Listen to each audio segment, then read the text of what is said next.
بسم اللہ الرحمن الرحیم نحمدہ ونصلی علی رسولہ الکریم اما بعد۔ آج کی اس نشست میں سورۃ النساء کی آیت 29، 30، 31 اور 32 ان آیات کے حوالے سے کچھ باتیں عرض کرنی ہیں۔ بنیادی طور پر ان آیات میں اللہ تعالیٰ نے حقوق العباد کو ذکر کیا ہے، یعنی جو ایک انسان پر دوسرے انسانوں کے لحاظ سے جو حقوق عائد ہوتے ہیں انہیں حقوق العباد کہتے ہیں۔ اللہ تعالیٰ نے آیت 29 میں پہلی بات یہ ذکر کی ہے کہ اللہ فرماتے ہیں کہ اے ایمان والو، آپس میں ایک دوسرے کے مال کو ناجائز طریقے سے نہ کھاؤ، غلط طریقے سے نہ کھاؤ، کہ تم دوسرے کے مال کو ناجائز طریقے سے استعمال کرو، یہ تمہارے لیے جائز نہیں ہے۔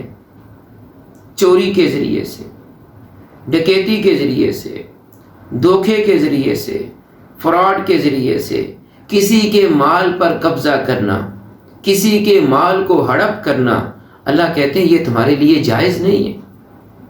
کتنا ایک اہم اللہ تعالیٰ نے ایک اصول ذکر فرمایا ہے، سب چیزیں اس میں آ جائیں گی، رشوت ہے، سود ہے، چوری ہے، ڈکیتی ہے، فراڈ ہے، دھوکہ ہے۔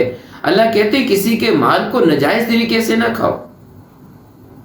دوسری چیز جس کو اللہ تعالیٰ نے یہاں بیان کیا ہے، اللہ فرماتے ہیں ہاں ایک استثناء تمہیں ضرور حاصل ہے کہ جب تم میں آپس میں رضامندی کے ساتھ تجارت کے حوالے سے کچھ معاملات طے پا جاتے ہیں تو پھر تمہارے لیے جائز ہے۔ اس کو ذرا مثال سے سمجھیے، یعنی دو آدمی ہیں، انہوں نے برابر کے پیسے ملا کر ایک کاروبار شروع کیا ہے اور اس میں اس بات کو یہ رکھا ہے کہ اس کاروبار میں ہم دونوں کا پروفٹ بھی آدھا آدھا اور نقصان بھی آدھا آدھا تقسیم ہوگا۔ ساتھ میں وہ یہ بات بھی طے کر لیتے ہیں کہ اگر کوئی ایک آدھ مہمان میرا ذاتی آ جائے یا ایک آدھ مہمان تمہارا ذاتی آ جائے تو پھر ہم اسی میں سے اس کو تھوڑا بہت کھانا پانی جو ہے وہ چائے پانی وغیرہ کے حوالے سے ہمیں پلانے کی اجازت ہوگی۔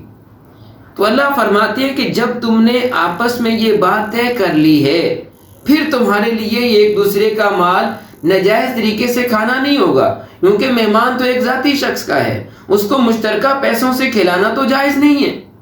لیکن آپس میں اگر تمہاری رضامندی سے یہ بات طے ہو جاتی ہے کہ ہمارا کوئی اگر مہمان ذاتی نوعیت کا بھی اگر آ جاتا ہے ہم تھوڑا بہت اس کو اسی میں سے کھلا دیں گے، اللہ کہتے ہیں پھر تمہیں گناہ نہیں ہوگا۔ یعنی اسلام نے دیکھو کیسے اصول بیان کیے ہیں کہ کسی کے مال کو اس کی اجازت کے بغیر استعمال کرنا درست نہیں ہے نا۔ نبی صلی اللہ علیہ وسلم کا بھی فرمان ہے لا یحل مال امرئ الا بطیب نفسہ۔ اللہ کے نبی نے فرمایا کہ لا یحل جائز نہیں ہے، حلال نہیں ہے کسی دوسرے کے مال کو اس کی اجازت کے بغیر کھانا استعمال کرنا، یہ جائز نہیں ہے۔ تو اب دونوں نے آپس میں رضامندی سے کوئی فیصلہ کر لیا ہے، اس کی اللہ تعالیٰ نے اجازت دی ہے۔ تو اللہ تعالیٰ کی ذات نے فرمایا، ذرا ترجمے کو دیکھیے، یا ایھا الذین آمنوا، اے ایمان والو، لا تأکلوا اموالکم بینکم بالباطل، آپس میں ایک دوسرے کے مال کو ناحق نہ کھاؤ، الا ان تکون تجارتا، مگر یہ کہ آپس کی خوشی سے تجارت ہو۔ اگر آپس کی خوشی سے تجارت میں کوئی اصول طے کر لی ہے تو پھر ٹھیک ہے۔ تیسرا اللہ فرماتے ہیں ولا تقتلوا انفسکم، اور آپس میں کسی کو قتل نہ کرو، یہ تمہارے لیے جائز نہیں ہے کہ تم کسی دوسرے مسلمان کو ناحق قتل کرو۔ حدیث میں بھی آتا ہے کہ کل المسلم علی المسلم حرام دمہ و مالہ و عرضہ، ہر مسلمان کا دوسرے مسلمان پر سب کچھ حرام ہے، اس کا خون، اس کا مال اور اس کی عزت۔ اللہ تعالیٰ نے فرمایا کہ دیکھو اپنے آپ کو قتل نہ کرنا، ایک دوسرے کو قتل نہ کرنا، کیوں؟ اس لیے کہ اللہ کہتے ہیں کہ یہ تو انسانوں کے حقوق کو ضائع کرنا ہوگا.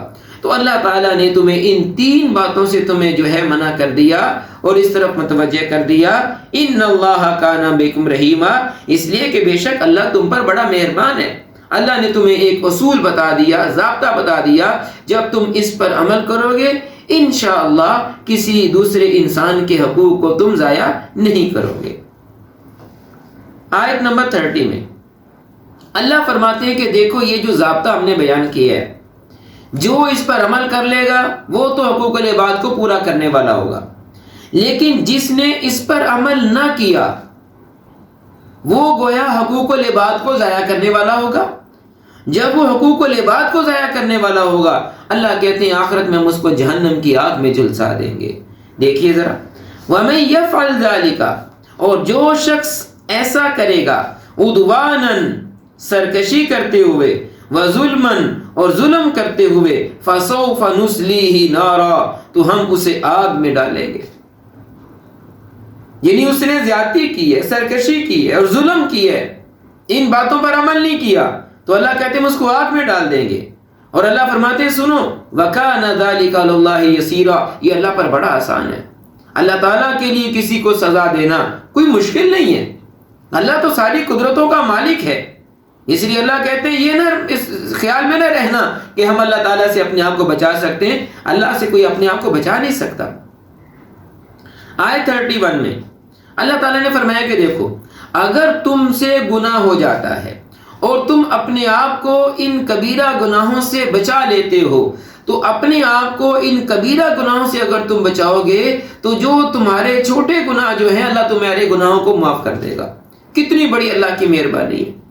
اللہ فرماتے ہیں تم ان کبیرہ گناہوں سے جن سے تمہیں منع کیا گیا ہے اگر تم اپنے آپ کو بچا لو گے تو ہم تمہارے چھوٹے چھوٹے گناہوں کو ویسے ہی معاف کر دیں گے. یہ اللہ تعالیٰ کی شان رحیمی ہے، یہ اللہ کی شان کریمی ہے، یہ اللہ تعالیٰ کی صفت غفوریت ہے کہ اللہ فرماتے ہیں بڑے گناہوں سے بچ جاؤ، چھوٹے چھوٹے گناہوں کو میں ویسے ہی معاف کر دوں گا. دیکھیے آیت 31 میں ان تجتنبوا کبائر، اگر تم بچتے رہے بڑے گناہوں سے، کبائر کبیرہ گناہوں سے، ما تنہون عنہ جن سے تمہیں منع کیا گیا، نکفر عنکم سیئاتکم تو ہم تمہارے چھوٹے چھوٹے گناہ ویسے ہی معاف کر دیں گے، وندخلکم مدخلا کریما اور ہم تمہیں عزت کے مقام میں داخل کریں گے. یعنی دنیا میں بھی تمہیں عزت عطا فرما دیں گے، آخرت میں بھی عزت عطا فرما دیں گے. تو مفسرین فرماتے ہیں کہ گویا حقوق العباد کو پورا کرنے والا دنیا میں بھی عزت حاصل کرے گا، آخرت میں بھی عزت حاصل کرے گا. اور مفہوم مخالف کیا ہوا؟ جو حقوق العباد کو ضائع کرے گا دنیا میں بھی ذلیل ہوگا، آخرت میں بھی ذلیل ہوگا. اللہ تعالی ہمیں حقوق العباد کو صحیح طرح سے سمجھنے کی اور اس کو ادا کرنے کی توفیق نصیب فرمائے. وما علینا الا البلاغ المبین.